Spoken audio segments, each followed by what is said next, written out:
ચોક્કસ આપણો ઈશ્વર એ પ્રાર્થનાનો સાંભળનાર ઈશ્વર છે, પ્રાર્થનાના જવાબો આપનાર ઈશ્વર છે, અને આપણી જે અનુસંધાનમાં પ્રાર્થનાઓ કરીએ છીએ એ પ્રમાણે પ્રભુ આપણી જરૂરિયાતો પૂરી પાડે છે અને આપણી પ્રાર્થનાઓ નિરવગણા કરતો નથી.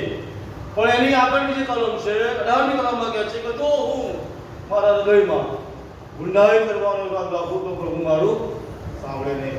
એટલે સીધી વાત છે કે પ્રભુ સાંભળે છે, પ્રભુ આપણી પ્રાર્થનાના જવાબો આપે છે, પ્રભુ આપણને આશીર્વાદ આપે છે, પણ એ અગાઉ જે મહત્વની બાબત છે એ તો હૃદયની વાત કે જો હું મારા હૃદયમાં ગુંડાઈ કરવાનો ઈરાદો રાખું તો દેવ મારું સાંભળે. એટલા માટે બહુ મહત્વની બાબતો છે કે દેવ સાંભળે છે, પ્રાર્થનાના જવાબો પ્રભુ આપે છે, અને એટલા માટે શુદ્ધતા અને પવિત્રતાની વાત એ બાઇબલ આપણને શીખવે. એટલા માટે આજે જે બાબત હું તમારી આગળ મૂકવા માંગુ છું અને બાઇબલમાંથી એક પાત્ર છે અને એ પાત્રના સંબંધમાં હું તમારી આગળ કેટલીક બાબતો કહેવા માંગુ છું. અને પહેલું કાળ વૃત્તાંત અને તેનો 4થો અધ્યાય અને 9 અને 10મી કલમમાં એક વ્યક્તિની વાત લખવામાં આવી છે. પહેલું કાળ વૃત્તાંત તેનો 4થો અધ્યાય અને 9 અને 10માં એવું લખ્યું છે, યાબેસ પોતાના ભાઈઓ કરતા વધારે નામાંકિત હતો, તેની માએ તેને દુઃખથી જન્મ આપ્યો, માટે તેને તેનું નામ યાબેસ પાડ્યું. યાબેસે ઇસ્રાએલના દેવને વિનંતી કરી કે જો તું મને ખચિત આશીર્વાદ આપે, મારી સીમા વિસ્તારે, તારો હાથ મારી પર રહે ને તું મને આપત્તિથી એવી રીતે બચાવે કે મારે માથે કંઈ દુઃખ આવી ન પડે, તો હું કેવો ભાગ્યવાન. અને તેણે જે માગ્યું તે દેવે તેને આપ્યું. અહીંયા ઘડી યાબેસના વિશે લખવામાં આવ્યું છે અને યાબેસ એક એવી વ્યક્તિ છે કે બાઇબલમાં એના અનુસંધાનમાં બહુ તમને વિગતવાર બહુ માહિતી મળશે ને લગભગ 2 જ કલમો એવી છે કે જ્યાં ઘડી યાબેસના વિશે લખવામાં આવ્યું છે. આમ તો ઉપર જે શરૂઆતની કલમ છે 4થા અધ્યાયની પહેલી કલમમાં યહૂદાના પુત્રો એવું લખવામાં આવ્યું છે અને યહૂદાના પુત્રોની એટલે કે યહૂદાની વંશાવળીમાં આ યહૂદાના કુળનો એ વ્યક્તિ કહી શકાય. કારણ કે 4થા અધ્યાયની પહેલી કલમમાં લખ્યું છે કે યહૂદાના પુત્રો પેરેસ અને પછી આખી વંશાવળી બતાવવામાં આવી છે અને એ વંશાવળીમાં યાબેસ એ આવે છે. આથી વિશેષ કશું એના વિશે બાઇબલમાં એ આપણને જોવા મળતું નથી. પણ જે મહત્વની બાબત છે કે એના વિશે એવું લખવામાં આવ્યું છે કે તેની માએ તેને દુઃખથી જન્મ આપ્યો. આ એના નામનો અર્થ થાય છે કે જ્યારે યાબેસનો જન્મ થવાનો હતો ત્યારે એ સમયે એની માતાને પીડા હતી, એની માતાને દુઃખ હતું અને બધી બાબતોના સમયમાં હવે સમયમાં કઈ દુઃખ હતું, કઈ પીડા હતી બહુ સ્પષ્ટ આપણે જાણી શકતા નથી. કદાચ શારીરિક તકલીફો હોય, બાળક જન્મવાનો હોય ત્યારે ઘણી બધી વાર સ્ત્રીઓને ઘણી બધી તકલીફો ઊભી થતી હોય છે. એ તકલીફ હોય, કદાચ એ સમયનું જે વાતાવરણ છે એ સમય જે ઇઝરાયલ ગુલામીમાંથી બહાર નીકળ્યો, વચ્ચેના દેશમાં ગયો અને ત્યાં પણ એવી પરિસ્થિતિ છે, ગમે તે બાબતો હોઈ શકે, પણ એ બાબતો સ્પષ્ટ હતી કે એ સમયની અંદર તકલીફ હતી અથવા સ્ત્રીને એ દુઃખ હતું, પીડા હતી અને એટલા માટે એ દુઃખ અને પીડા સાથે એણે દીકરાને જન્મ આપ્યો અને એટલા માટે એના નામનો અર્થ એવો થયો કે પીડા સાથે, એટલે યાબેસ નામ એનું પાડવામાં આવ્યું. અને આ જે યાબેસ છે એ બહુ મહત્વનું પાત્ર આપણે બાઇબલમાં એને કહી શકીએ. પ્રાર્થનાવાદી માણસ, સૌથી મહાન જો કોઈ તક એના વિશ્વાસી બાળકોને કે પ્રભુના વિશ્વાસી બાળકોને આપી હોય તો એ છે પ્રાર્થના. પ્રાર્થના ઈશ્વર સાથે વાતચીત કરવાનો સમય છે અને પ્રાર્થના એ સૌથી મોટી એક વિશ્વાસી વ્યક્તિને તક આપવામાં આવી છે અને પ્રાર્થના દ્વારા આપણે મધ્યસ્થી કરી શકીએ છીએ. પ્રાર્થના દ્વારા બીજાઓના માટે પ્રભુની પાસે જઈ શકીએ છીએ, પોતાના વ્યક્તિગત જીવન માટે અથવા બીજી વ્યક્તિના માટે એ આપણે મધ્યસ્થી કરી શકીએ છીએ. અને સૌથી મોટો તો કોઈ આશીર્વાદ વ્યક્તિને વિશ્વાસી વ્યક્તિને મળ્યો હોય તો એ પ્રાર્થનાનો છે અને પ્રાર્થનાના માધ્યમથી એ આપણે પ્રભુની સેવા કરી શકીએ છીએ, બીજાઓના માટે પ્રાર્થના કરી શકીએ છીએ અને મધ્યસ્થી કરી શકીએ છીએ અને અજાયબ પરિણામો એ પ્રાર્થનાઓ દ્વારા આપણે જોઈ શકીએ છીએ. અને તમને અને મને વિશ્વાસીઓ તરીકે આ બહુ મોટી જવાબદારી સોંપવામાં આવી છે પ્રાર્થના. એટલા માટે બાઇબલમાં ઘણું બધું પ્રાર્થના વિશે છે, તમે પણ જાણો છો. પણ કેટલીક કલમો જોઈએ અને યાકૂબના પત્રમાં 5મો અધ્યાય અને 16 થી 18 એ પ્રમાણે કહે છે કે ન્યાય માણસની પ્રાર્થના પરિણામે બહુ સાર્થક થાય છે. એલિયા સ્વભાવે આપણા જેવો માણસ હતો, વરસાદ ન વરસે તેવી તેને પ્રાર્થના કરી, વિનંતી કરી અને 3.5 વર્ષ સુધી પૃથ્વી પર વરસાદ વરસ્યો નહીં. પછી તેણે ફરી પ્રાર્થના કરી, આકાશમાંથી વરસાદ પડ્યો અને ધરતીમાંથી સારો પાક નીકળ્યો. આ એલિયાની પ્રાર્થના બાઇબલમાં સ્પષ્ટ છે કે એલિયા સ્વભાવે આપણા જેવો જ માણસ હતો. એણે પ્રાર્થના કરી અને વરસાદ થંભ્યો, એણે પ્રાર્થના કરી, વરસાદ વરસ્યો. અને એટલા માટે સામાન્ય માણસ હોય કે ગમે તે હોય, જ્યારે વિશ્વાસ રાખે છે અને વિશ્વાસ સાથે જ્યારે પ્રાર્થના કરે છે ત્યારે બહુ અવર્ણનીય આનંદ એ આપણને મળે છે. બહુ આત્મિક આશીર્વાદ પ્રભુ આપણને આપે છે. બીજી કલમ જોઈએ, પહેલો સમુએલ 12મો અધ્યાય 23મી કલમમાં એવું કહે છે, પહેલો સમુએલ 12મો અધ્યાય 23માં કહે છે કે તમારે વાસ્તે પ્રાર્થના કરવાનું મૂકી દેવાનું પાપ યહોવાની વિરુદ્ધ હું એમ ના થાઓ. આ સમુએલની પ્રાર્થના છે. એ સમુએલ પ્રાર્થના કરે છે ઇઝરાયલ માટે કે ભલે ગમે તેવા પરિસ્થિતિ આવે, તમે લોકો મને મૂકી દો, તમે મને માન ના આપો, તમે મને સન્માન ના આપો, અથવા તમે મને યોગ્ય ના કરો, ગમે તે હોય, પણ હું તમારા માટે પ્રાર્થના કરવાનું મૂકી દઉં એવું પાપ મારાથી ન થાય. આગળ વધીએ છે અને અય્યુબ 42મો અધ્યાય અને 10માં લખવામાં આવ્યું છે. અય્યુબની જે દુર્દશા હતી, એના મિત્રોની સાથે રાખમાં બેઠા હતા અને અય્યુબ બહુ ભયંકર વેદનામાંથી પસાર થઈ રહ્યો હતો. અને બાઇબલની છેલ્લા અધ્યાયની અંદર અય્યુબના પુસ્તકમાં એણે એના મિત્રોના માટે પ્રાર્થના કરી અને બાઇબલ કહે છે પ્રમાણે પ્રભુએ એને બમણો આશીર્વાદ આપ્યો. આગળની કલમ જોઈએ આપણે અને ત્યાં આગળ કાળ પ્રકારમાં જે શાસ્ત્ર વાંચ્યું ત્યાં યાબેસની પ્રાર્થના આવે છે. પ્રભુ કહે છે કે એલિયા સ્વભાવે આપણા જેવો માણસ હતો. સમુએલ કહે છે કે પ્રાર્થના કરવાનું પડતું મૂકીને હું પાપમાં ન પડું.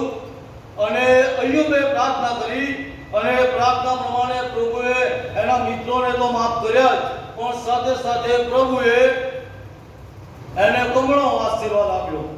અને એટલા માટે આજે જે બાબત હું તમારી આગળ મૂકવા માંગુ છું અને તો પ્રાર્થનાના સંબંધમાં છે. પ્રભુના સેવક બિલી ગ્રેહામ એ પ્રમાણે કહે છે કે જો આપણે પ્રાર્થના દ્વારા આત્મિક રીતે આશીર્વાદ થયા હોઈશું તો જ આપણે બીજાઓને માટે આશીર્વાદો લાવનારા બનીશું. અને એટલા માટે યાબેસની જે પ્રાર્થનાઓ છે એમાંથી મુખ્ય 4 બાબતો છે જે 10મી કલમમાં બતાવવામાં આવી છે. પહેલી કલમમાં પહેલો ભાગ એવું કહે છે કે યાબેસે ઇઝરાયલના દેવને વિનંતી કરી કે જો તું અમને ખચિત જ આશીર્વાદ આપે. આ પહેલી બાબત છે. યાબેસે પ્રભુની આગળ બહુ હઠેઠથી પ્રાર્થના કરતા એ પ્રમાણે કહ્યું કે પ્રભુ તું ખચિત જ આશીર્વાદ આપે. આ જે પહેલી બાબત છે એ છે કે આપણે પ્રભુની કૃપા પ્રાપ્ત કરવાની. પ્રાર્થના દ્વારા એ પ્રભુની કૃપા એ આપણને મળે એ બહુ મહત્વની બાબતો છે. આશીર્વાદો નો સ્ત્રોત એ માત્ર ને માત્ર ઈશ્વર છે. ઉત્પત્તિ પહેલા જ અધ્યાયમાં બીજા અધ્યાયમાં આપણે જોઈએ છે કે જ્યારે આદમ અને હવાને બનાવવામાં આવ્યા અને પ્રભુએ એને આશીર્વાદ આપ્યા. અને દાઉદ રાજા પણ કહે છે કે હું ને મારું કુટુંબ કોણ કે તું આટલા સુધી મને લાવ્યો. એટલે સીધી વાત છે કે આશીર્વાદોની જે વાત છે એ આશીર્વાદોનો સ્ત્રોત માત્ર ને માત્ર ઈશ્વર છે. અને યાબેસ એ ઈશ્વરમાં પોતાનો ભરોસો એ જાહેર કરે છે. બધા આશીર્વાદોનો સ્ત્રોત પ્રભુ છે એવો વિશ્વાસ કરે છે અને માત્ર ને માત્ર ઈશ્વર તરફથી જ આશીર્વાદો મળે છે એવી એને ખાતરી છે. અને એટલા માટે જે સૌથી પ્રથમ બાબત એ કહે છે કે ઈશ્વર તું અમને ખચિત જ આશીર્વાદ આપે. એટલા માટે વાલા સાથીઓ જે મહત્વની બાબત છે અને તો એ છે કે આ આશીર્વાદોમાં ઈશ્વરની કૃપા બહુ મહત્વની છે. બાઇબલની અંદર એફએસી 1 અને 3માં લખ્યું છે કે ત્યાં સ્વર્ગીય સ્થાનોમાં દરેક આત્મિક આશીર્વાદથી આપણને ખ્રિસ્તમાં આશીર્વાદિત કર્યા છે. અને એટલા માટે વાલા સાથીઓ, ઈશ્વરે આપણને એ સ્વર્ગીય સ્થાનોમાંથી આત્મિક અને ભૌતિક રીતે આશીર્વાદિત કર્યા છે. એટલા માટે પાઉલ પ્રેરિત કહે છે કે તેણે સ્વર્ગીય સ્થાનોમાં દરેક આત્મિક આશીર્વાદથી આપણને યુક્ત કર્યા છે. એટલા માટે દાઉદ રાજા 21:21 કહે છે કે ઈશ્વર આશીર્વાદો લઈને સામે આવે છે. બહુ જ મહત્વની બાબતો મારા પ્રિય સાથી ભાઈ બહેનો, આપણે પ્રભુની કૃપા જો પ્રાપ્ત કરવી છે તો પ્રાર્થના દ્વારા, એ કૃપા દ્વારા મળતા આશીર્વાદો, એ યાબેસ આજે વાલા સાથીઓ તમને અને મને શીખવી રહ્યો છે. ભૌતિક આશીર્વાદો પ્રભુએ આપણને આપ્યા છે, પુષ્કળતામાં આપ્યા છે, પણ જે આત્મિક આશીર્વાદોની વાત પણ યાબેસ પ્રભુની સાથે કરારમાં કહે છે. એને માત્ર પોતાના જીવન માટે કે ભૌતિક જરૂરિયાતો માટે નથી, પણ એ પ્રાર્થનાની અંદર આશીર્વાદોમાં એ આત્મિક જીવનની વાત પણ સમાવેશ થયેલી છે. અને એ આત્મિક જીવનોમાં ઘણી બધી બાબતોના સંબંધમાં આશીર્વાદોની વાત છે. સૌથી પહેલો જે આશીર્વાદ છે આત્મિક રીતે તો સારા સંબંધોની વાત. સારા સંબંધો ના હોય એટલે શરૂઆત કરીએ પોતાના પરિવારથી. પરિવારમાં સારા સંબંધો, ત્યાંથી પડોશીની વાત આવે, પડોશીની સાથેના સારા સંબંધોનો આશીર્વાદ, ત્યાંથી આગળ વધીએ એટલે મંડળી આવે, મંડળીમાંથી સમાજ આવે, અને દરેક જ્યાં કંઈ આપણે એકબીજાની સાથે અટેચમેન્ટ થયેલા છે એ દરેક વ્યક્તિની સાથેના એ આપણા આત્મિક સંબંધોની અંદર એ બહુ મહત્વની બાબતો છે. પ્રભુએ ભૌતિક રીતે આપણને ઘણી સુખરૂપ અને બધી બાબતો આપી છે, પણ આધ્યાત્મિક રીતે જ્યારે વાત કરીએ છીએ ત્યારે પરિવાર સાથેના સંબંધો, એ પરિવાર સાથેના સંબંધોમાં શું આપણે સુખરૂપ છીએ, આશીર્વાદિત છીએ? પડોશી સાથેના સંબંધોમાં શું આપણે આશીર્વાદિત છીએ? પડોશી સાથેના સંબંધોમાં આપણા સંબંધો કેવા છે? મંડળીની અંદરની વાત કરીએ, સમાજની અંદરની વાત કરીએ, વગેરે બાબતો. કહેવાનો મતલબ છે કે ભૌતિક આશીર્વાદો પ્રભુએ આપણને આપ્યા છે, પણ એની સાથે આધ્યાત્મિક આશીર્વાદોમાં આ જે બધી બાબતો સામેલ થયેલી છે એ બધી બાબતો જો ના હોય તો ભૌતિક આશીર્વાદો તો ઘણા બધાની પાસે છે, મુકેશ અંબાણી પાસે પણ છે, અને દુનિયાના ધનાઢ્ય માણસો કે જેઓ જેના નામ ફર્સ્ટ અને સેકન્ડના લેવલ પર આવે છે એવા લોકોની પાસે પણ છે. પણ તમે જો એવા ઘણા બધા કુટુંબો છે કે જેઓની પાસે બધું હોવા છતાં પરિવારમાં પ્રેમ નથી, પરિવારમાં જે શાંતિ હોવી જોઈએ નથી, પરિવારમાં એકબીજા પ્રત્યેની આધીનતા હોવી જોઈએ નથી, પરિવારમાં એકબીજા પ્રત્યેનું માન હોવું જોઈએ કે નથી, સમાજની અંદર, મંડળીની અંદર વગેરે બાબતો. એટલા માટે જે મહત્વની બાબત છે યાબેસ આપણને શીખવે છે કે પ્રભુ તું ખચ્ચી તમને આશીર્વાદ આપજે, પણ કયા આશીર્વાદો? માત્ર ભૌતિક નહીં, પણ આત્મિક આશીર્વાદો કે જેની અંદર મારી સાથે જોડાયેલા એક એક વ્યક્તિની સાથેનો મારો સંબંધ બહુ મહત્વ ભાગ ભજવે છે. બધું જ હોય પણ મારા સાથીઓ એ બાબતો ના હોય તો એ આપણા માટે એ મુશ્કેલીનું કારણ છે. બીજી બાબત છે કે ત્યાં એવું લખવામાં આવ્યું છે 10મી કલમમાં, યાબેસ ઇઝરાયલના દેવની વિનંતી કરી કે જો તું મને ખચ્ચિત જ આશીર્વાદ આપે અને મારી સીમા વિસ્તાર. બીજો આશીર્વાદ, બીજી પ્રાર્થના વિનંતી એની કે મારો વિસ્તાર વધારે. કઈ પ્રકારનો વિસ્તાર વધારવાની વાત છે? આપણે જો યાબેસના સમયની વાત કરીએ અથવા જો જગતની બાબતો કરીએ, ભૌતિક બાબતોની વાત કરીએ તો કદાચ એનું પરિવાર નાનું હશે, એના પરિવારમાં જે મિલકત એને મળી હશે અથવા જે જમીન એને મળી હશે અથવા એનું જે કુટુંબ હશે, આ બધી બાબતોના સંબંધમાં આપણે વિચારીએ તો કદાચ એની પાસે બધું ઓછું હશે. એના માટે કદાચ એવું કહેતો હોય કે પ્રભુ મારો વિસ્તાર વધાર, બાળકોની દ્રષ્ટિએ, જમીનની દ્રષ્ટિએ અને કુટુંબની દ્રષ્ટિએ વગેરે રીતે એવું કદાચ એના મનથી હું માનતો હોય. પણ જે મહત્વની બાબત છે કે વિસ્તાર જ્યારે વધારવાની વાત આવે છે ત્યારે આત્મિક વિસ્તારની વાત પણ છે. જેમ આશીર્વાદોની વાત મેં સારા સંબંધોની સાથે જોઈન કરી છે, એ જ રીતે આપણા જે સંબંધો છે એનો વિસ્તાર. આ વસ્તુ આપણા મુદ્રાલેખ છે કે તમારા તંબુઓને વિશાળ કરો, એટલે કે વિસ્તારો, નાના કરો, મોટા કરો.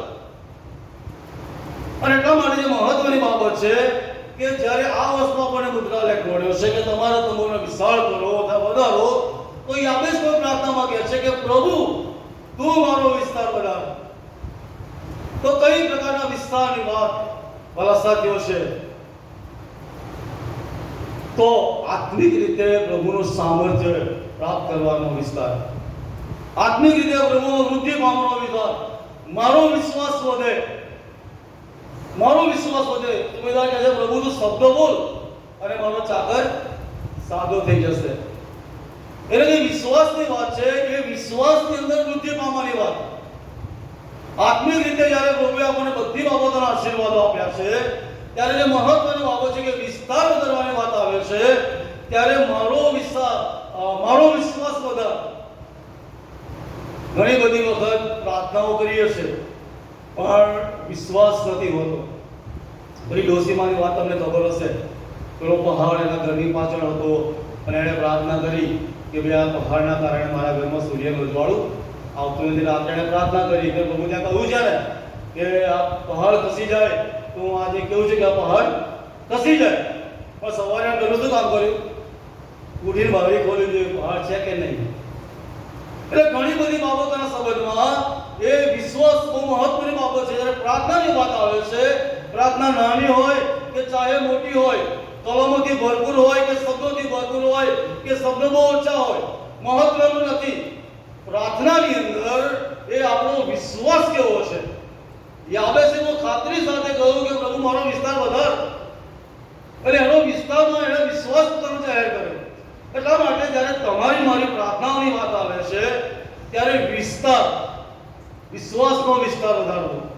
આ જ્યાં સુધી આપણો વિશ્વાસ વૃદ્ધિ નહીં પામે, જ્યાં સુધી આપણે વિશ્વાસમાં દ્રઢ નહીં બનીએ, ત્યાં સુધી મારા સાથીઓ જે બાબતોની આપણે અપેક્ષાઓ રાખીએ છીએ એ આપણે પ્રાપ્ત કરી શકતા નથી. બીજી બાબત જે છે એ તો ઈશ્વર પરનો પ્રેમ સળગતો રાખવો. માથીની સુવાર્તામાં કહે છે કે તમે જગતનો અજવાળો છો, તમે મીઠું છો. મીઠું બેસવા થાય તો પગ તળે છૂંદાવા સિવાય બીજા કોઈ કામનું નથી. અને અજવાળો શા માટે છે? એને માપ તરીકે ખાટલા તરીકે મૂકવા માટે નથી, એને દીવી પર મૂકવાનું, જેથી કરીને અજવાળો લોકો જોઈ શકે. અને એટલા માટે આજે એ પ્રાર્થના કરીએ કે પ્રભુ તું મારો વિસ્તાર વધાર, જેની અંદર મારું અજવાળું વધે. એ જ અજવાળું મને આપ્યું છે અને તારું અજવાળું જે માનવમાં પ્રકાશિત થયું છે એ અજવાળું લોકોની આગળ પ્રદાન કરું. એ જ્વાળામાં મારો વિસ્તાર વધે. જે પ્રેમ તે મને કર્યો છે એ પ્રેમમાં મારો વિસ્તાર વધે. જે મીઠું તે મને કહ્યું છે એ મીઠું બીજાઓના માટે હું પુષ્કળતામાં સ્વાદ સમાન બનું. એ બાબતમાં વૃદ્ધિ અને વિસ્તારની વાત. ઘણી બધી બાબતો વાળા સાથીઓ એ આપણા માટે છે. મેં જાહેરાતમાં કહ્યું કે આપણે સ્વેચ્છાએ સેવાઓ સ્વીકારી છે, છતાં પણ શા માટે અવગણના કરીએ છીએ? કારણ કે આપણને કદાચ એવી બાબતો હોય, અથવા આપણે વિશ્વાસમાં નબળા છે, અથવા ઈશ્વર સાથેનો જે કરાર આપણે કર્યો છે એ કરારમાં આપણે વૃદ્ધિ પામવાના બદલે, એ કરારમાં વધવાના બદલે, એ કરારમાં વિસ્તાર વધ્યાના બદલે આપણે પાછા જતા જઈએ છીએ, ઊંડા ઉતરીએ છીએ, પાછા હટીએ છીએ. અને એના કારણે ઘણી બધી સેવાઓ એ કહેવાય કે અટકી જાય છે. પ્રભુએ આપણને બહુ મોટી તક આપી છે. કોઈ પણ પ્રકારની સેવા હોય, સાંસ્કૃતિક સેવા હોય, ગાયન ટોળીની સેવા હોય કે વગેરે બાબતો, એ પ્રભુએ તમને અને મને તક આપી છે. અને બાઇબલમાં તો કહે છે સ્વર્ગમાં દૂતો એ પ્રભુની સ્તુતિ આરાધના કરે છે. અને તમે મને આ પૃથ્વી પર સેવા માટે પ્રભુએ તક આપી છે. ત્યારે શું આપણે એ વિસ્તારને વધી શકે, એ વિસ્તારમાં આપણે વૃદ્ધિ પામીએ, એના માટે શું આપણા પ્રયત્નો? પ્રાર્થનામાં બાઇબલ એવા સત્ય આજે આપણને શીખવી રહ્યો છે. અને ત્રીજી બાબત ત્યાં યાબેસ એ પ્રમાણે કહે છે કે મારી સીમા વિસ્તારે તારો હાથ મારી સાથે રહે. ઈશ્વરનો હાથ વાળા સાથીઓ આપણને દોરવણી આપે છે. ઈશ્વરનો હાથ એ આપણા માર્ગોને સલામત કરે છે. અને એટલા માટે યાબેસ કહે છે કે જો પ્રભુ એનો હાથ મારી પર નહીં રાખે તો હું કશું નથી. એટલા માટે પ્રાર્થનામાં ચોથી બાબત કહે છે કે પ્રભુ તારો હાથ એ સદા મારી સાથે રહે. ઇઝરાયલ ત્યારે મિસરમાંથી નીકળ્યું ત્યારે અગ્નિસ્તંભ અને મેઘસ્તંભ એમની સાથે હતો. ઈશ્વર એમની સાથે હતો. ઈશ્વરનો હાથ એમના પર હતો. એટલા માટે બાઇબલ કહે છે પ્રમાણે કે એમના કપડા પણ જીર્ણ થયા નહીં. એમના કપડા પણ ફાટ્યા અને એમના ચંપલ જોડા પણ સલામત રહ્યા અને અરણ્યમાં 40 વર્ષ સુધી પ્રભુએ એમનું પાલન પોષણ કર્યું, એમની જરૂરિયાતો પૂરી પાડી. જ્યારે પ્રભુની સામે થયા, પ્રભુએ ચોક્કસ શિક્ષા કરી પણ સાથે દયા પણ બતાવી. એમણે માંસ માંગ્યું ત્યારે લાવણીઓ આપી વગેરે બાબતો. એટલે કહેવાનો મતલબ છે કે ઈશ્વરની કૃપામાં એનો હાથ એ આપણા માટે બહુ મહત્વનો છે. એટલા માટે બાઇબલમાં દાઉદ રાજા એવું કહે છે, કિસ્સાસ્ત્ર 139 અને 5માં કે દાઉદ એની પ્રાર્થના કરે, તું તે મને આગળ પાછળ ઘેરી લીધો છે અને તારા હાથે મને જાળી રાખ્યો છે. બહુ મહત્વની બાબત. દાઉદ પોતાના જીવનની સાક્ષી આપે છે કે તે મને આગળ અને પાછળ જાળી રાખ્યો છે. એટલા માટે કિસ્સાસ્ત્ર ની અંદર 37 અને 23માં કહે છે કે જ્યારે માણસના માર્ગ યહોવાને પસંદ પડે છે ત્યારે તે તેના પગલા સ્થિર કરે છે. ભલા સાથી ભાઈઓ બહેનો, ત્રીજી પ્રાર્થના યાબેસની કે તારો હાથ એ મારા પર રહેવો જોઈએ. હાથ જ્યારે આપણી પર હોય છે ત્યારે ભલા સાચેનો મતલબ એવો થયો કે ઈશ્વરની સતત હાજરી આપણી સાથે છે. જ્યારે હાથ આપણા પર હોય છે ત્યારે સતત ઈશ્વરની દોરવણી આપણી સાથે છે. જ્યારે ઈશ્વરનો હાથ એ આપણા પર હોય છે ત્યારે ઈશ્વરનું સામર્થ્ય એ આપણી સાથે હોય છે. અને જ્યારે ઈશ્વરનું સામર્થ્ય, ઈશ્વરનું પરાક્રમ આપણી સાથે હોય, એ કૃપાથી, એ હાથથી જ્યારે ઈશ્વર આપણને આગળ પાછળ ઘેરી લે છે ત્યારે પ્રભુ આપણે વાળા સાથીઓ દરેક પ્રકારની શૈતાનિક બાબતોથી એ બચાવે છે. ચોથી બાબત કહે છે, તારો હાથ મારી સાથે રહે અને તું મને આપત્તિથી એવી રીતે બચાવે કે મારે માથે કઈ દુઃખ આવી ન પડે. સલામતીની પ્રાર્થના એ પ્રભુની આગળ પ્રાર્થના કરે છે. જે પરિસ્થિતિમાં એ જીવી રહ્યો છે, આપણે જાણતા નથી કેવો સમય છે, કેવા દુઃખોમાંથી પસાર થઈ રહ્યો છે અથવા કેવા દુઃખો એને પર આવવાના છે, ગમે તે બાબતો હોય, પણ ત્યાં એવું કહે છે કે પ્રભુ મારે માથે કઈ દુઃખ આવી ન પડે તો હું કેવો ભાગ્યવાન. એટલે પોતાની સલામતીના માટે એ પ્રભુની આગળ પ્રાર્થના કરે. કે શાસ્ત્ર 121 માં વાંચીએ છે કે જે હોય આકાશ અને પૃથ્વી ઉત્પન્ન કર્યા તેના તરફથી મને સહાય મળે છે. એ તારા પગને ઢગવા દેશે, એ તારા રક્ષક નિજરા નથી વગેરે બાબતો. એટલે સલામતીની પ્રાર્થના કરે છે. સારી રીતે એના પરિવારની કદાચ હોય અને એના આત્મિક જીવનના માટેની પણ હોય. કારણ કે સૌથી મહત્વની બાબત છે આત્મિક જીવન છે. અને આત્મિક જીવનમાં ઘણા બધા ચઢાવ ઉતાર, પરીક્ષણો, તકલીફો રહેવાની. અયુબના માટે આપણે વાંચીએ છીએ અને અયુબના જીવનમાં જે દુઃખો આવે, તકલીફો આવી અને બાળકો મરી ગયા, એની મિલકત ખલાસ થઈ ગઈ અને તે એની પત્નીનો સાથ છોડી દીધો અને અયુબ એવું કહે છે કે પ્રભુ હું કારાવાસ કરું છું પણ તું સાંભળતો, તું જોતો નથી. એટલે એનો મતલબ એવો નથી કે ઈશ્વરે અયુબને મૂકી દીધો છે, એની પ્રાર્થનાઓ નથી સાંભળતો વગેરે બાબતો. પણ એક બાબત ચોક્કસ કહીશ કે એ જે પરિસ્થિતિમાં અયુબ હતો એ પરિસ્થિતિમાં પ્રભુ એને સામર્થ્ય આપી રહ્યો હતો. પ્રભુ એને બળ આપી રહ્યો હતો, દુઃખ હતું, એની વેદના હતી, એની પીડા હતી, બધું જ હતું. પણ એ પ્રભુ એને જે સામર્થ્ય આપતો હતો, જે પરાક્રમ પ્રભુ એને આપતો હતો, એ પરાક્રમમાં છેલ્લે એને પ્રાર્થના કરી અને પ્રભુ એને એના મિત્રોને એ મોટો આશીર્વાદ આપ્યો. જગતની અંદર જ્યારે જીવીએ છીએ, તિમોથીના પત્રમાં કહે છે કે જગતમાં એવા સંકટોના દિવસો આવશે અને દિવસો આવે છે અને હાલ ચાલી પણ રહ્યા છે. અને આવા સમયોમાં પ્રભુ એ આપણી સંભાળે, આત્મિક રીતે પ્રભુ આપણને સંભાળે, એ માટે આ પ્રાર્થના એ બહુ જ મહત્વની છે. એના માટે પાઉલ પ્રેરિત બીજો તિમોથી તેનો 4થો અધ્યાય અને 18મા વચનમાં એવું કહે છે, પ્રભુ સર્વ દુષ્ટ હુમલાથી મારો બચાવ કરશે અને પોતાના સ્વર્ગીય રાજ્યને સારું મને સહી સલામત રાખશે. કહે છે પાઉલની સેવા બહુ ઈઝી નહોતી, બહુ સરળ નહોતી. પથરા અને સોટીનો માર અને ઘણી બધી બાબતો એની આગળ હતી અને પ્રભુએ પોતે પણ એને કહ્યું હતું. એટલા માટે બધી જે પરિસ્થિતિમાંથી પસાર થયો અને એટલા માટે એને બહુ વિશ્વાસ સાથે શું કહ્યું, પ્રભુ સર્વ દુષ્ટ હુમલાથી એ મારો બચાવ કરશે ને કર્યો. એને સોટીનો માર પડ્યો, પથ્થરો પડ્યા, રાજાઓ દ્વારા નકારવામાં આવ્યો, એનું વહાણ ડૂબી ગયો, એની મુસાફરીમાં ઘણા બધા પ્રશ્નો અને મુશ્કેલીઓ આવી. પણ એણે જે વિશ્વાસ રાખ્યો હતો કે પ્રભુ સર્વ દુષ્ટ હુમલાથી મારો બચાવ કરશે અને બચાવ પ્રભુએ એને કર્યું એટલા માટે કહે છે કે પોતાના સ્વર્ગીય રાજ્યને સારું તે મને સહી સલામત રાખશે. એટલે આત્મિક રીતે, શારીરિક રીતે તો ખરું જ, પણ આત્મિક રીતે પણ એ સહી સલામત રહે એ માટે એનો વિશ્વાસ એને જાહેર કર્યો. એટલા માટે યાબેસ પણ કહે છે કે તું મને આપત્તિથી એવી રીતે બચાવે કે મારે માથે કંઈ દુઃખ ન આવે પડે, તો હું કેવો ભાગ્યવાન છું. અને પછી લખવામાં આવ્યું છે તેને જે માંગ્યું તે દેવે તેને આપ્યું. બહુ મહત્વની બાબતો, 4 બાબતો વાળા સાથીઓ આપણે જોઈ, અને 4 જે બાબતો છે એની મેં 4 પ્રકારની વિનંતીઓ એણે પ્રભુની આગળ મૂકી. પણ જે આ 4 વિનંતીઓ એણે પ્રભુની આગળ મૂકી એની અંદરથી જે મહત્વની બાબતો છે, અને તો એ છે કે લખવામાં આવ્યું છે 9મી કલમમાં કે હબેસ પોતાના ભાઈઓ કરતા વધારે નામાંકિત હતો. બાઇબલમાં સ્પષ્ટ કહે છે કે જે મને માન આપે છે એને હું માન આપીશ. સમયના પુસ્તકમાં લખ્યું છે જે મને માન આપે છે એને હું માન આપીશ, અને જે મને નીચ હલકો મળે છે એની સ્થિતિ એવી છે. એટલા માટે યાબેસ એ પોતાના જીવનમાં ઈશ્વરને હંમેશા મહિમા આપતો હતો, ઈશ્વરને માન આપતો હતો. એટલા માટે એને પ્રભુએ એના ભાઈઓમાં નામાંકિત કર્યો, પ્રભુએ એને ઊંચો કર્યો, પ્રભુએ એને મહિમાવન કર્યો અને નામાંકિત બનાવ્યો.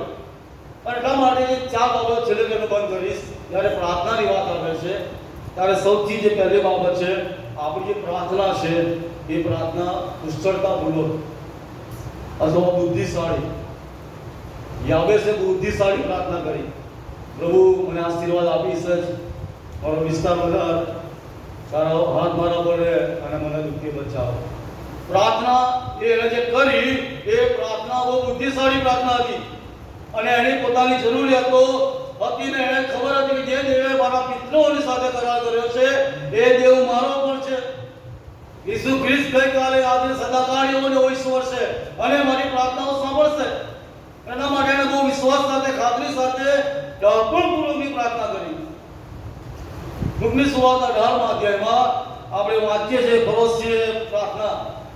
ફરોશી ઉભો થઈને મનમાં પ્રાર્થના કરી, એવો દેવ બીજા માણસોના જેવો નથી, જુલ્મે ન્યાય વ્યભિચારી અને એમાં દાણી જેવો તો રહે છે. સ્વન્યાયપણાની પ્રાર્થના. યાબેસે જે પ્રાર્થના કરી એ બહુ ડરપણપૂર્વકની પ્રાર્થના હતી. એની પ્રાર્થનામાં એની પોતાની જરૂરિયાતો, પોતાનું રક્ષણ, પોતાની સલામતી, પોતાની જરૂરિયાતો, પોતાના આશીર્વાદો, આત્મિક જીવનની વૃદ્ધિ અને પોતાના કુટુંબની વૃદ્ધિ અને પોતાનું આત્મિક જીવન બહુ ઊંચું જાય, આ બધી બાબતો. એમાં પોતાનું સ્વન્યાય પણ નથી. પેલા ફરોશી શું કહે છે કે હું આના જેવો નથી. એટલા માટે દાઉદ કહે છે કે હું મારા હૃદયમાં ગુંડાઈ કરવાનો ઈરાદો રાખું તો દેવ મારું સાંભળે નહીં. આ જે ફરોશીની પ્રાર્થના હતી એ એમાં પોતાનું સ્વન્યાય પણ પ્રગટ કરે છે. યાબેસની પ્રાર્થનામાં એવું નથી. માથીની સુવાર્ત 6ઠો અધ્યાય અને 6 અને 9 વચનમાં કહે છે કે જ્યારે તું પ્રાર્થના કરે ત્યારે તારી ઓરડીમાં બેસ અને તારું બારણું બંધ કરીને ગુપ્તમાં તારા બાપની પ્રાર્થના કર. અને પછી પ્રભુ પ્રાર્થના શીખવી, આકાશમાં બાપ તારું નામ પવિત્ર. આ જે બાબત છે કે તું તારી ઓરડીમાં બેસ. ચૌટામાં માથીની સુવાર્ત 6ઠો અધ્યાય આપણે કાઢીએ ત્યાં શું લખવામાં આવ્યું છે જુઓ. માથીની સુવાર્ત 6ઠો અધ્યાય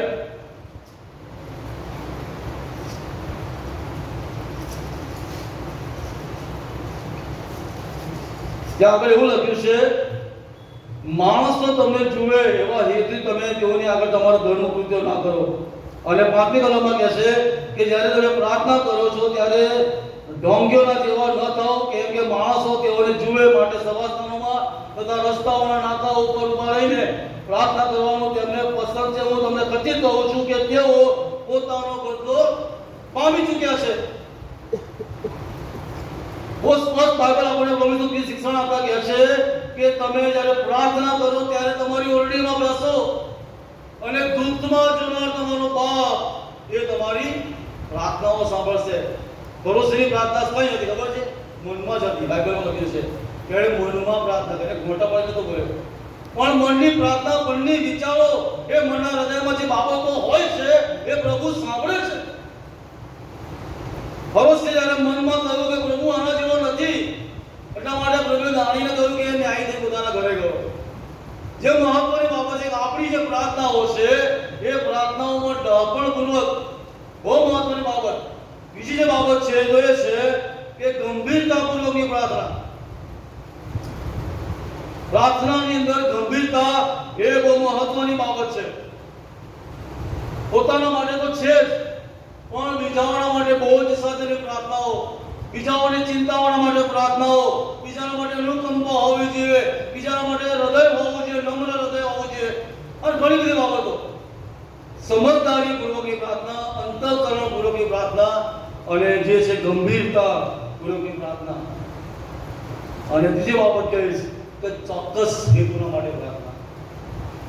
ઘણી બધી વખત પ્રાર્થનાઓ કરીએ છીએ, લાંબી લાંબી પ્રાર્થનાઓ કરીએ છીએ. હું પ્રાર્થનાને કોઈ જગ્યાએ ખોટી નથી કહેતો, પણ ચોક્કસ બાબત હોવી જોઈએ.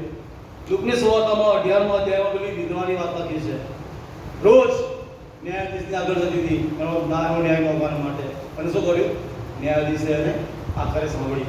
હું જ્યારે મણિનગરમાં હતો અને ચર્ચ પ્રોજેક્ટનું કામ ચાલતું હતું, અને કોર્પોરેશનમાં એની મંજૂરી માટે ફાઇલ મૂકેલી, અને કોઈકના ચરતા માણસે વાઘા અરજી આપી, અને વાઘા અરજી આપીના કારણે ફાઇલ પાછી કોર્પોરેશનમાંથી દક્ષિણ ઝોનમાં પાછી આવી, અને લગભગ કોરોનાનો સમય આવી ગયો. જેવો કોરોના ખુલ્યો અને રસ્તામાં ડીએસપી જવાન થાય એટલે રસ્તામાં જ એ ઓફિસ આવે, અને હું ત્યારે ડિવિઝનલ આસિસ્ટન્ટમાં અમદાવાદમાં, એટલે અવારનવાર મારા ડીએસપી જવાન થાય એટલે જતા કાઢવા આવતા. એક સમય મારે ઓફિસમાં જવાનું, અને જે મેનેજરની પાસે મારી ફાઇલ હતી, સાહેબ શું કર્યું, સાહેબ શું કર્યું, બસ આટલું જ કહેવાનું. લગભગ ઓછામાં ઓછા 25 થી 30 વખત હું એ ભાઈને મળ્યો હશે. આખરે એમણે શું કહ્યું કે આપણી ફાઇલ કાઢો અને અમને જવા દો. અને પછી કહેવાય કે નોટિસ પર ચાલી સામેવાળી વ્યક્તિને હાજર ના થયો, અને પછી અમારી ફાઇલ પાછી મેન સ્થળે ગઈ, ત્યાંથી મંજૂરી મળી. કહેવાનો મતલબ છે કે ચોક્કસ હેતુ માટે, ચોક્કસ વિષય માટેની પ્રાર્થના. યાબેદે ચોક્કસ ચારે વિષયો બહુ મહત્વના છે આત્મિક જીવનના માટે અને ભૌતિક જીવનના માટે. એણે ચોક્કસ વિષયો સાથે પ્રાર્થનાઓ કરી.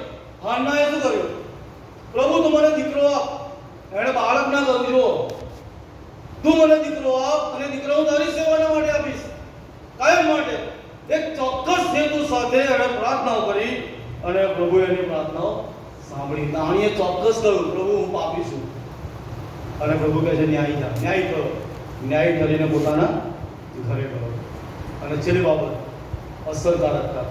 જે પ્રાર્થના આપણે કરીએ છીએ એમાં આપણો વિશ્વાસ. મેં કહ્યું કે મારો વિસ્તાર વધારવાની વાત કહી, એમાં આપણા વિશ્વાસની વાત આવી. જે કંઈ પણ માગીએ છીએ મને મળ્યું છે એવું બાઇબલ આપણને કહે છે કે જે કંઈ પણ મેં માગ્યું છે એવું મને મળ્યું છે, એવો હું વિશ્વાસ કરું છું. ભલા પ્રિય સાથી ભાઈઓ અને બહેનો, ઘણી બધી બાબતો છે, પણ આજે સવારે પ્રભુનું વચન આપણી પાસે છે. યાબેસ આજે આપણને બધા સાથીઓ એ બહુ મોટું ઉત્તેજન આપ્યું છે. એણે ડહાપણપૂર્વકની પ્રાર્થના કરી, એણે સમજણપૂર્વકની પ્રાર્થના કરી, ખરા અંતઃકરણથી એણે પ્રાર્થના કરી, અસરકારક પ્રાર્થના કરી, ચોક્કસ હેતુના માટે એની પ્રાર્થનાઓ હતી. અને બાઇબલ એ પ્રમાણે કે પ્રભુએ એની પ્રાર્થનાઓ સાંભળી અને એને આશીર્વાદ આપ્યો. જ્યારે વાલા સાથીઓ આપણે આ ચોક્કસ હેતુઓ સાથે આપણે પ્રાર્થના કરીએ છીએ. ઈશ્વર આપણા માટે કોણ છે? ઈશ્વર એ આપણા જીવનના માટે કોણ છે? જેમ યાબેસ સમજ્યો ઈસુ ખ્રિસ્ત અથવા દેવ યહોવા એ મને આશીર્વાદ આપનાર છે. આપણા જીવનમાં ઈશ્વર કોણ છે, એનું મહત્વ સ્થાન આપણે કોને આપીએ છીએ? જ્યાં સુધી આની સમજણ વાલા સાથીઓ આપણે પ્રાપ્ત ના થાય ત્યાં સુધી વાલા સાથીઓ આપણે યાબેસની જેમ વિશ્વાસથી હઠેરથી પ્રાર્થનાઓ કરી શકતા નથી. પ્રાર્થનાઓ કરીએ છીએ, હું આપણે બધા જ, પણ જે મહત્વની બાબત આજે આપણે જોઈ છે, જ્યારે પ્રમાણે પ્રાર્થના કરીએ છીએ ત્યારે ચોક્કસ વાલા સાથીઓ બધું આપણી પ્રાર્થનાઓ સાંભળે છે. એટલા માટે જે છેલ્લી બાબત કહેવાનું બંધ કરીશ કે જે ઈશ્વરને માન આપે છે, ઈશ્વર તેને પણ માન આપે છે. દાઉદે પોતાનું જીવન એ પ્રભુને સોંપી દીધું. એણે તો ભૂલ કરી, એ પણ પાપી હતો, વ્યભિચારના પાપમાં પડ્યો, પણ જ્યારે એણે પોતાના પાપોની કબૂલાત કરી અને કહ્યું કે દેવે નિશ્ચય મારું સાંભળ્યું છે. આપણો ઈશ્વર ભલા સાથીઓ તો પ્રાર્થનાનો સાંભળનાર ઈશ્વર છે, પ્રાર્થનાના જવાબો આપનાર ઈશ્વર છે, આશીર્વાદો આપનાર ઈશ્વર છે, આપણો વિસ્તાર વધારનાર ઈશ્વર છે, એ આપણને એના હાથ પડે રાખનાર ઈશ્વર છે. આપણને દુઃખોથી અને મુશ્કેલીઓથી બચાવનાર ઈશ્વર છે. પણ જ્યારે ખરી રીતે જ્યારે આપણે ઈશ્વરને અધીન બનીએ છીએ ત્યારે ખરા અર્થમાં એ પ્રભુ આપણને આશીર્વાદો આપે છે. ત્યારે વચન સમજવા માટે પ્રભુ આપણને સહાય કરે. પ્રાર્થના કરીને આપણા મસ્તકો પ્રભુની આગળમાં પ્રાર્થના કરીએ. સર્વસમર્થ પરમેશ્વર પિતા, અમે તમારી આગળના મેં હશે અને અમારી જાતોને પ્રભુ તમારા હાથમાં સોંપીએ છીએ. પ્રભુ અમે અસુરોના માણસો છીએ અને મારામાં કંઈ પણ સારા પણ નથી. એટલા માટે દાઉદ પણ કહે છે કે જો હું હૃદયમાં ગુંડાઈ કરવાનું લાગુ તો પ્રભુ મારો સાંભળ્યો નહીં. અને આજે અમારી જાતોને પ્રભુ તમારી આગળ મૂકી દઈએ છીએ અને પ્રભુ મેં અમારા હૃદયોને તમારી આગળ ખુલ્લા કરીએ છીએ. અમારામાં જે કંઈ પણ પ્રકારની નબળાઈઓ છે, અધૂરાઈઓ છે, ગુંડાઈ છે, ઈર્ષા, દેખાય, તમામ બાબતોને આજે પ્રભુ મેં તમારા ચરણોમાં અમારા જીવનોને મૂકીએ છીએ. તમારા દીકરા પ્રભુ ઈસુ ખ્રિસ્તનું લોહી પ્રભુ તમે અમારા પર મૂકો. અમને પુનઃ તમારામાં સ્થાપિત કરો અને તમારામાં જીવન જીવવા માટે અને યાબેસની જે પ્રાર્થનાઓ હતી એ પ્રમાણે પ્રભુ તમને ઊંચા કરીને, તમને મહિમા આપીને, તમને માન આપીને અમે પ્રભુ પ્રાર્થનાઓમાં વૃદ્ધિ પામીએ અને અમારા જીવનો એ પ્રાર્થનાઓ દ્વારા મળતા આશીર્વાદોથી ભરપૂર થાય એવી કૃપા તમે થવા દેજો. અને મેળા બધાને તમારી આશીષ અને તમારી કૃપા આપજો. અમારી સાથે ને પાસે રહો. છૂટા પડીએ છીએ ત્યારે પ્રભુ તમારી કૃપા અમારી સાથે રાખજો. અમારી પ્રાર્થના પ્રભુ ઈશ્વરના નામમાં સાંભળો અને માન્ય કરો. ભાવ સર્વ ઉભા થઈએ ને હવે ગાઈશું.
મુક્તિ ફોજની સાથે અમારા રેડિયો સેન્ટર પર સાથે હાલથી સદા સર્વકાળ સુધી હોજો. આમેન.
God bless you.